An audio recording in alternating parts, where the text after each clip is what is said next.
মাধ্যমিকে মুরালীগঞ্জ উচ্চ বিদ্যালয়ের প্রথম তশরিফ রাজা গর্বিত মুরালীগঞ্জ হাইস্কুল কর্তৃপক্ষ। 2025 সালের মাধ্যমিক পরীক্ষায় মুরালীগঞ্জ উচ্চ বিদ্যালয়ের প্রথম স্থান অধিকার করে তাক লাগিয়ে দিয়েছে হাপটিয়াগোচ গ্রাম পঞ্চায়েতের ঘুষপিটা এলাকার হিরমনগোচ গ্রামের অন্যের বাড়িতে খেটে খাওয়া এক শ্রমিকের ছেলে তশরিফ রাজা। তার প্রাপ্ত নম্বর 700-র মধ্যে 672।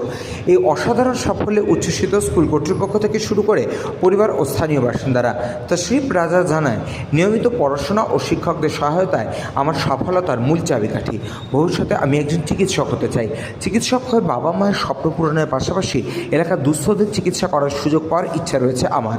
তিনি তার সাফল্যে মুরালীগঞ্জ হাই স্কুলের প্রধান শিক্ষক শামসুল আলমের যথেষ্ট অবদান রয়েছে বলে জানান। বাবা সামির উদ্দিন জানান, আমি একজন খেটে খাওয়া মানুষ, অন্যের বাড়িতে কাজ করে ছেলেকে পড়াশোনা করাই অনেক কষ্টে। আজ ছেলে এত সুন্দর রেজাল্ট করবে তা আমি ভাবতেও পারিনি। তিনি আরও জানান, ছেলের এই সাফল্যে আমরা গর্বিত, তবে ও বরাবরই পড়াশোনার প্রতি একাগ্র ছিল।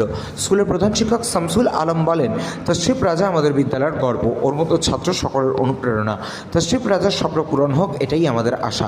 পাশাপাশি হাই স্কুলের প্রধান শিক্ষক শামসুল আলম তশরিফ রাজার আর্থিক অনটনের জন্য 5,000 টাকা আর্থিক সহযোগিতা করেন স্কুলের এক বিশেষ ফান্ড থেকে। তশরিফ রাজার এই কৃতিত্বে মুখ উজ্জ্বল হয়েছে দার্জিলিং জেলা জুড়ে। তার এই অর্জন প্রশংসিত হচ্ছে।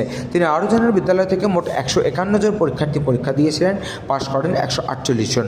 সার্বিকভাবে বিদ্যালয় জুড়েই ভালো ফল হয়েছে। Bureau report, channel 24/7। তশরিফ রাজা। কোন স্কুলে পড়তে তুমি? Muraliganj high school. কেমন রেজাল্ট হয়েছে? আজকে রেজাল্ট হয়েছে আর কি রেজাল্ট ভালোই হয়েছে, 672 পেয়েছি, 96%। 96%। পুরো সহযোগিতা স্কুল থেকেই পেয়েছি। যা কিছু সমস্যা, যা কিছু প্রবলেম হতো সব স্কুল থেকেই পেয়েছি সাহায্য। মানে কিভাবে গ্রামের ছেলে হয়ে এত রেজাল্ট করলে সুন্দর? সে হতেই পারে যে শহরে বাস করে সেও এরকম রেজাল্ট করতে পারে। গ্রামে থাকলে সেরকম কোনো কিছু ব্যাপার নেই যে এরকম রেজাল্ট হয় না, সেটা সবটাই নিজের উপর নির্ভর করে। নিজে যদি হার্ডওয়ার্ক করতে পারে, পড়াশোনা করতে পারে, সময় মতো সব চালিয়ে যেতে পারে, তাহলে রেজাল্ট হবেই। ভবিষ্যতে কি হওয়ার ইচ্ছা রয়েছে তোমার?